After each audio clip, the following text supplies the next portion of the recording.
Hello guys, for today's video, ngayon tayo ay magkukuha ng ating tanim guys, tanim ng aking kapatid. So look at this guys.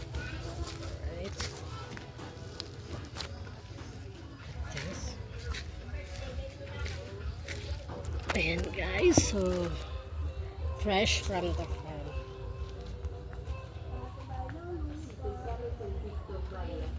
This we take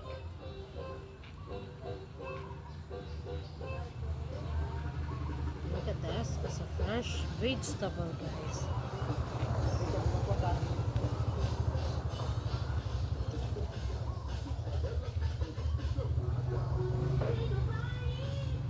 So this is enough. It's a fresh vegetable. So I will put the sardines.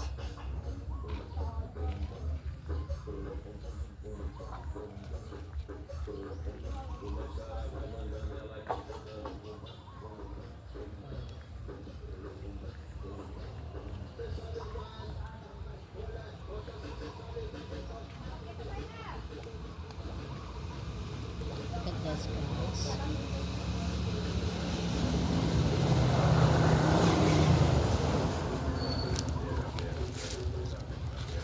Fresh yan guys. Okay.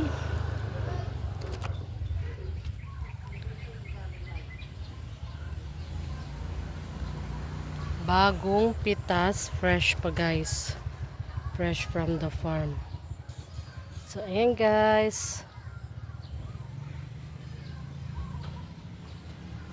And look at this guys. Lagay muna natin dito. And look at this.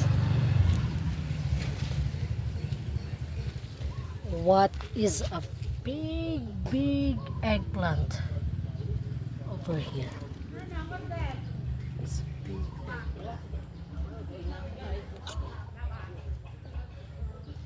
See the big eggplant? Nice.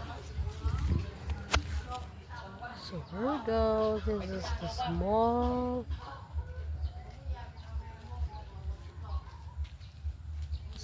vegetable. That's what I take here guys.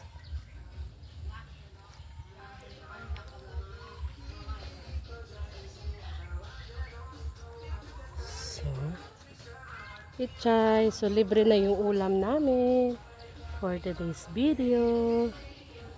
So this is our ulam. Isang pichay. So ilalagay natin ito sa sardines with eggplant guys. Let me show you later guys kung paano magluto ng sardines with eggplant with this pechay Chinese. Okay guys, thank you for watching. Bye bye.